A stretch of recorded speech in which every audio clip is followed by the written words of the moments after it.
মনে হচ্ছে তো এই তাজা মাছ দিয়ে খাবারের দোকানটা কোথায়? এটা একটা পাইস হোটেল। কোথায়? মায়াপুর থেকে নবদ্বীপ যাওয়ার পথে। আমরা পুরো ডিটেলসটা দিচ্ছি, আগে শুনে নাও দাদার মুখে কি কি পাওয়া যায়। হ্যাঁ, ইলিশ হবে, পাবদা হবে, আচ্ছা, কাতলা ভাপা হবে, কাতলা কালিয়া হবে, আর হবে, আচ্ছা, ভেটকির পাতুরি হবে, আচ্ছা। ইলিশ পাতুরি হবে। সবচেয়ে ফেমাস কি তোমার এখানে? আমাদের এখানে সবাই ফেমাস। সবই ফেমাস। আচ্ছা, চিকেন হবে, চিকেন মটন এখন হবে না, একটু পরে হবে, এখন আচ্ছা। 10-15 মিনিট দেরি হবে। আর আপনার ডাটা মাছ হবে, লোটে হবে, চুনো হবে, আচ্ছা। চেতল হবে, চেতলের পেটি হবে। মাছ প্রচুর, মাছেই ফেমাস। মাছের ইলিশের কিরম দাম? ইলিশের থেকে কত দাম হবে? 3.5 টাকা পিস। পিস। ওকে,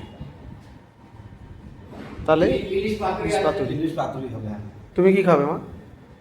ইলিশ, ইলিশটা খেতে পারেন এখানে। মটন ভাপা, মটন ভাপা, মটন ভাপা দুটোই হয়। ভালো তো। তুমি কি খাবে? চিংড়ি, কাতলা, চিংড়ি খাও? মালাইকারি খাবে না? মালাইকারি কিরম দাম? 200 টাকা ক পিস? 2 পিস। 2 পিস। একটা মালাইকারি দাও, একটা ইলিশ খাবে তো আপাতত সবাই। দাদা এসছে খাবার নিয়ে। এটা 80 টাকার থালি, তাই তো?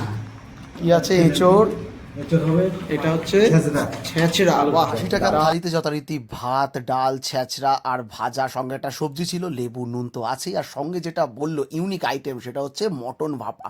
দেখবো সেটা কেমন। আর সঙ্গে দিয়েছিলাম আমরা ইলিশ, সেটাও কিন্তু অসাধারণ। ডিমবড়া ইলিশ, ইলিশের পাতুরি। খাবার খুবই রিজনেবল, 80 টাকায় এইগুলো। আচ্ছা, সঙ্গে এঁচোর চিংড়িও ছিল, যেটাও কিন্তু অসাধারণ স্বাদ। প্রত্যেকটা খাবার পুরো একদম ঘরোয়া স্বাদ। কোথায়? বিক্রম হোটেল, নামটা মনে রাখবেন, বিক্রম হোটেল। এবার দেখে নিই এই ভেটকি পাতুরি তো আমরা অনেক খেয়েছি, এটা হচ্ছে আপনার কলা পাতায় মোড়া ইলিশ পাতুরি। সেই জিনিসটা কেমন?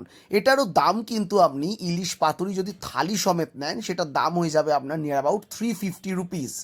জাস্ট অসাধারণ। সর্ষেটা যথেষ্ট পরিমাণে দিয়েছে। আপনি চেষ্টা করলে কিন্তু সর্ষেটা একটু সরিয়ে রেখে জাস্ট মাছটা খেতে পারেন। মাছটা পুরো ফ্রেশ। আর তারপর যথারীতি এই মাটন ভাপা। এটার একটা না অদ্ভুত স্বাদ পেলাম। এই স্বাদ বোধহয় বাংলা থেকে হারিয়ে গেছে। যেটা নে পুরোটাই বাটা মশলা দিয়ে করা, একদম দেশি খাসির মাংস।